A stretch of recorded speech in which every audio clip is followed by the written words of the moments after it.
दो दिलों की आखिरी मुलाकात। प्लेटफॉर्म नंबर 3 पर बैठा रघुवीर प्रसाद बार बार अपनी घड़ी देख रहा था। शाम ढल रही थी और स्टेशन पर यात्रियों की भीड़ लगातार बढ़ती जा रही थी।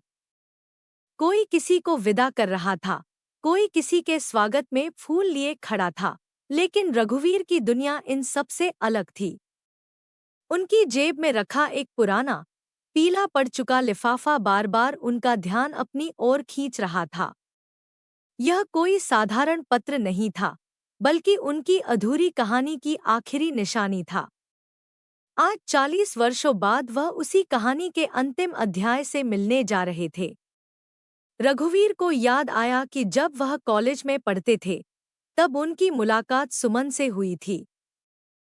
सुमन कोई फिल्मी नायिका जैसी सुंदर नहीं थी, लेकिन उसकी मुस्कान में एक ऐसी सादगी थी जो सीधे दिल में उतर जाती थी। दोनों की दोस्ती धीरे धीरे प्रेम में बदल गई। उस दौर में प्रेम का मतलब घंटों मोबाइल पर बातें करना नहीं था।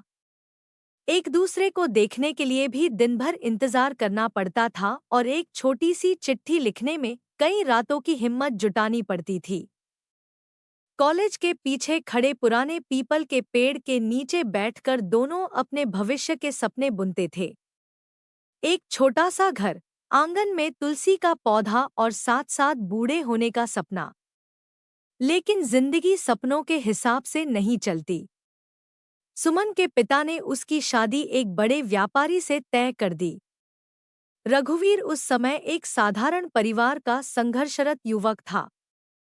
उसके पास प्रेम तो था, लेकिन समाज के सामने प्रेम की कोई कीमत नहीं थी।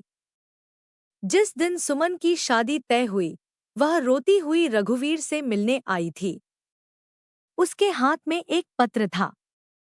कांपते हाथों से उसने वह पत्र रघुवीर को दिया और कहा था, अगर किस्मत ने चाहा तो फिर मिलेंगे, नहीं तो इसे मेरी आखिरी निशानी समझ लेना।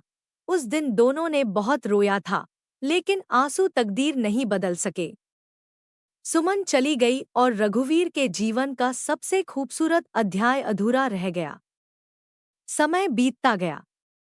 रघुवीर ने भी परिवार के दबाव में शादी कर ली। नौकरी मिली, बच्चे हुए, घर बना और जीवन आगे बढ़ता रहा। बाहर से सब कुछ सामान्य था, लेकिन भीतर कहीं एक खालीपन हमेशा बना रहा। उधर सुमन भी अपनी गृहस्थी में व्यस्त हो गई। धीरे धीरे दोनों के बीच का हर संपर्क समाप्त हो गया। बस वह एक पत्र था, जिसे रघुवीर ने आज तक अपनी सबसे कीमती धरोहर की तरह संभाल कर रखा था। फिर 3 दिन पहले अचानक एक अनजान नंबर से फोन आया।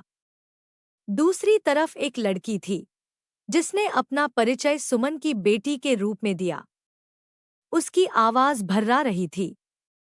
उसने बताया कि सुमन बहुत बीमार है और डॉक्टरों ने जवाब दे दिया है। मरने से पहले वह एक बार रघुवीर से मिलना चाहती है। फोन कटने के बाद रघुवीर सारी रात सो नहीं पाए। 40 साल पुरानी यादें उनके सामने किसी चलचित्र की तरह घूमती रहीं। अगले दिन वह उसी शहर के अस्पताल में थे जहां सुमन भर्ती थी। कमरे का दरवाजा खोलते ही उनकी नज़र बिस्तर पर लेटी एक कमजोर और झुर्रियों से भरे चेहरे वाली वृद्धा पर पड़ी।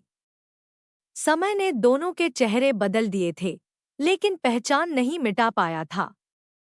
सुमन ने जैसे ही उन्हें देखा, उसकी आंखों में आंसू भर आए। तुम आ गए, उसने धीमे से कहा।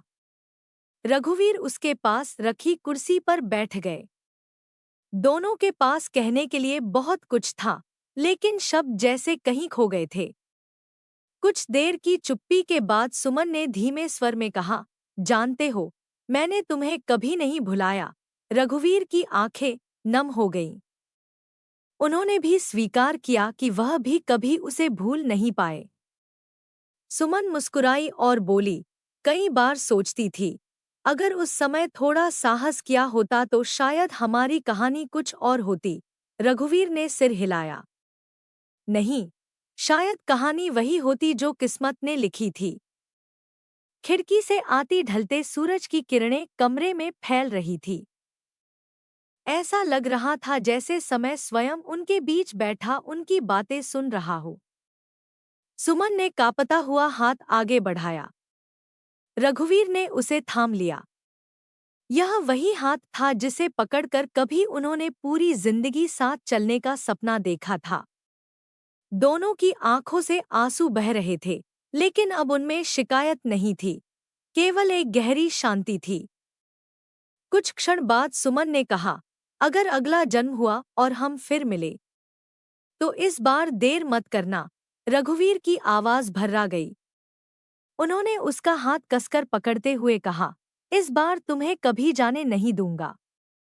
सुमन के होठों पर एक हल्की मुस्कान तैर गई, वही मुस्कान जिसने कभी एक युवा लड़के का दिल जीत लिया था। अगले ही पल उसकी पलकों ने धीरे धीरे आंखों को ढक लिया। सांसों की डोर टूट चुकी थी। रघुवीर बहुत देर तक वहीं बैठे रहे। उनकी हथेली में अब भी सुमन के स्पर्श की गर्माहट महसूस हो रही थी। जब वह अस्पताल से बाहर निकले तब रात हो चुकी थी। आसमान में एक अकेला तारा चमक रहा था। उन्होंने जेब से वह पुराना पत्र निकाला और उसे सीने से लगा लिया। उस क्षण उन्हें एहसास हुआ कि कुछ प्रेम कहानियां विवाह तक नहीं पहुंचतीं, कुछ रिश्ते अधूरे रह जाते हैं, लेकिन उनका अधूरापन ही उनकी सबसे बड़ी खूबसूरती बन जाता है। क्योंकि कुछ मुलाकातें आखिरी होकर भी कभी खत्म नहीं होती, वे याद बनकर जीवन भर हमारे साथ चलती रहती हैं।